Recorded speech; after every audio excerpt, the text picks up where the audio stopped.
ये इंडिया का वो जगह है जहाँ किसी को भी जाने की इजाजत नहीं, ना कोई आम शहरी जा सकता है यहाँ, ना गवर्नमेंट ऑफिशियल और ना ही पुलिस। यहाँ तक कि इंडिया का प्राइम मिनिस्टर भी अगर चाहे तो वो भी यहाँ नहीं जा सकता। अगर आपको लग रहा है कि यहाँ इंडिया का न्यूक्लियर पावर प्लांट होगा या कोई सीक्रेट मिलिट्री बेस होगा जो इंडिया पूरे दुनिया से छुपा रहा है, तो ऐसा कुछ नहीं है। बल्कि यहाँ कुछ लोग रहते हैं और इंडियन गवर्नमेंट बिल्कुल नहीं चाहती कि यहाँ कोई जाए और इनसे मिले, इसलिए ना इन लोगों को इस आइलैंड से बाहर आने दिया जाता है और ना ही किसी आम शहरी को इस आइलैंड पे जाने दिया जाता है। 24 घंटे इंडियन नेवी ऑफिसर्स यहाँ पहरा देते हैं और इस जगह के आसपास किसी को भटकने तक नहीं देते। बिलफर्ज अगर कोई छुप कर इस आइलैंड पे जाता भी है तो वो वापस जिंदा लौट कर नहीं आता, उसे मार दिया जाता है। पर अब सवाल ये आता है कि आखिर इंडियन गवर्नमेंट इस कबीले को पूरे दुनिया से क्यों छुपा के रखती है, और अगर यहाँ किसी को भी जाने की इजाजत नहीं तो यहाँ जाता कौन है। नॉर्थ सेंटिनल आइलैंड ये दुनिया का वो जगह है जहाँ आज तक किसी को नहीं पता कि यहाँ हो क्या रहा है। बस इतना सबको पता है कि अगर यहाँ जाने की कोई कोशिश करता है तो उसे मार दिया जाता है। पहले तो इस आइलैंड के बारे में इतनी बात नहीं होती थी,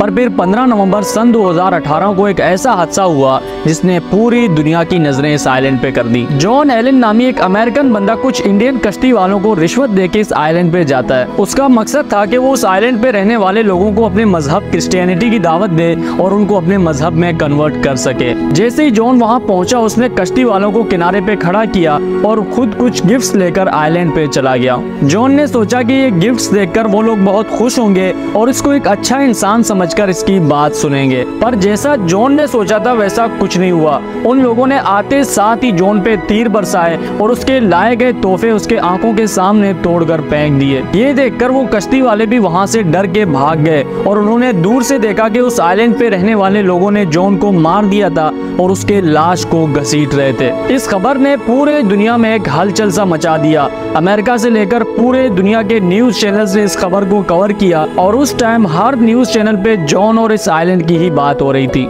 हर तरफ लोगों ने तरह तरह की बातें करनी शुरू की। कई लोगों ने तो ये तक कहा कि जरूर इंडियन गवर्नमेंट यहाँ कोई खुफिया काम कर रही है जो इस तरह इस जगह की हिफाजत करता है। यहाँ रहने वाले लोग तो बस एक बहाना है। इस जगह की इतनी बातें देखकर नेशनल ज्योग्राफिक की टीम ने इंडियन गवर्नमेंट के साथ मिलकर इस जगह पे एक डॉक्यूमेंट्री बनाने का सोचा ताकि लोग इस जगह के बारे में जान सकें और पूरे दुनिया को पता चले कि इंडियन गवर्नमेंट यहाँ कोई खुफिया काम नहीं कर रही। 22 लोग कैमरा और सारा सामान लेकर एक बड़े कश्ती में सवार हुए और इंडियन नेवी भी इनके साथ थी। उनके पास गिफ्ट्स, खाने पीने की चीजें और बहुत सारे तोहफे थे जो उन्होंने उस आइलैंड के इर्द गिर्द फेंकना शुरू किए। लहरों के साथ ये गिफ्ट्स किनारे पे जाते और आराम आराम से लोगों ने गिफ्ट्स उठाने शुरू किए। कई महीनों तक उन्होंने यही किया और उस आइलैंड के गिर्द गिफ्ट फेंकना जारी रखा ताकि उन लोगों को भरोसा हो कि हम उन्हें कोई नुकसान नहीं पहुंचाएंगे। आखिरकार कई महीनों के मेहनत के बाद अब उनको लगने लगा था कि अब अगर वो इस आइलैंड पे जाएंगे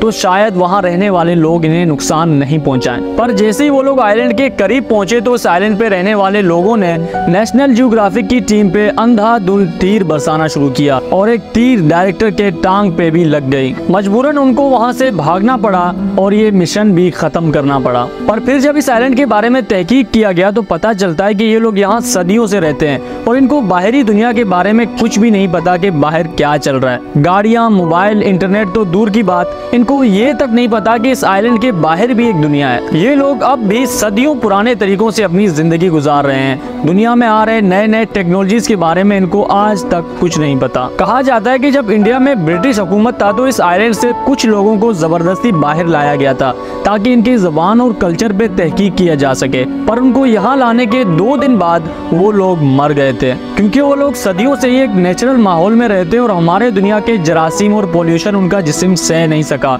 और वो लोग 2 दिन में ही मर गए। और इसलिए आज तक इंडियन गवर्नमेंट ने कभी कोशिश नहीं की इनको बाहर लाने की और इनको तंग करने की, और लोगों को भी मना किया गया है कि कोई इस आइलैंड पे ना जाए। इसलिए हर टाइम इंडियन नेवी इस आइलैंड के गिर्द पहरा देती है ताकि कोई भी इन्हें तंग करने ना जाए और एक बार फिर से कोई जानी नुकसान ना हो। ये थी हमारी आज की स्टोरी। आई होप आपको पसंद आई हो। मैं और आप मिलेंगे किसी एक नए वीडियो में, तब तक के लिए अपना बहुत सारा ख्याल रखें। अल्लाह हाफिज।